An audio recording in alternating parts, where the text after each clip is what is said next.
ഇന്ന് നമുക്ക് ചോറിൻ്റെ കൂടെ കഴിക്കാൻ ഒരു അടിപൊളി മെഴുക്ക് വരട്ടിയുടെ റെസിപ്പി നോക്കാം. ഇതുണ്ടെങ്കിൽ നമുക്ക് വേറെ കറിയുടെ ഒന്നും ആവശ്യമില്ല. നല്ല ടേസ്റ്റി ആയിട്ടുള്ള ഒരു മെഴുക്ക് വരട്ടിയാണ്. അതെങ്ങനെയാണ് തയ്യാറാക്കുന്നതെന്ന് നമുക്ക് നോക്കാം.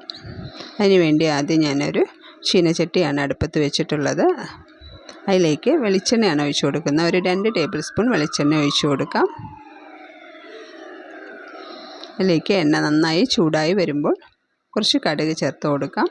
കടുക് പൊട്ടി വന്നിട്ടുണ്ട്. ഇനി നമുക്ക് 5-6 അല്ലി വെളുത്തുള്ളി ചതച്ചത് ചേർത്ത് കൊടുക്കാം. അതിലേക്ക് ഒരു 5-6 അല്ലി കുഞ്ഞുള്ളി ചതച്ചത് കൂടെ ചേർത്ത് കൊടുക്കാം. കുറച്ച് കറിവേപ്പില കൂടെ ചേർത്ത് കൊടുക്കുന്നുണ്ട്. നന്നായി ഒന്ന് മൂപ്പിച്ചെടുക്കാം. നല്ലൊരു ബ്രൗൺ കളർ ആവുന്ന വരെ നമുക്കതൊന്ന് മൂപ്പിച്ചെടുക്കാം. ഇനി അതിലേക്ക് എരിവിനനുസരിച്ചുള്ള മുളക് പൊടി ചേർത്ത് കൊടുക്കാവുന്നതാണ്. ഒരു 1/2 ടീസ്പൂൺ മഞ്ഞൾപ്പൊടി കൂടെ ചേർത്ത് കൊടുക്കാം.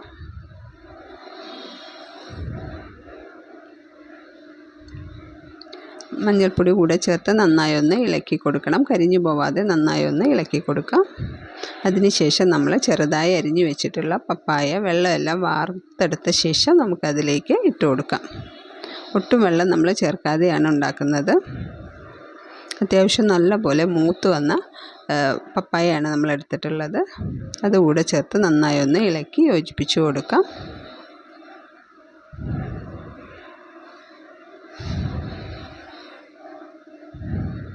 ഇനി അതിലേക്ക് ആവശ്യത്തിനുള്ള ഉപ്പ് കൂടെ ചേർത്ത് കൊടുക്കാം. ഉപ്പ് കൂടെ ചേർത്ത് നന്നായി ഒന്ന് ഇളക്കി കൊടുക്കണം.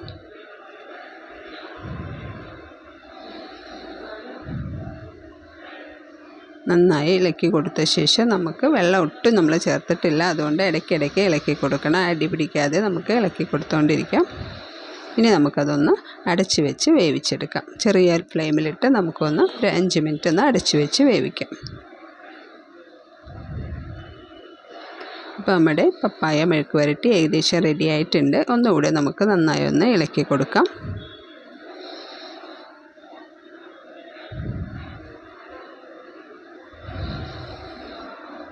നന്നായി ഇളക്കി കൊടുത്ത ശേഷം ഒന്നുകൂടെ നമുക്ക് അടച്ച് വെച്ച് വേവിച്ചെടുക്കാം. ഇപ്പോൾ നമ്മുടെ പപ്പായ മെഴുക്ക് വരട്ടി റെഡി ആയിട്ടുണ്ട്. ചോറിൻ്റെ കൂടെ നമുക്ക് ലഞ്ച് ബോക്സിനെല്ലാം ഒരു അടിപൊളി റെസിപ്പിയാണ്. ചപ്പാത്തിയുടെ കൂടെ ഇതൊരു അടിപൊളി റെസിപ്പിയാണ്. എല്ലാവരും ഒന്ന് ട്രൈ ചെയ്ത് നോക്കൂ. Thank you.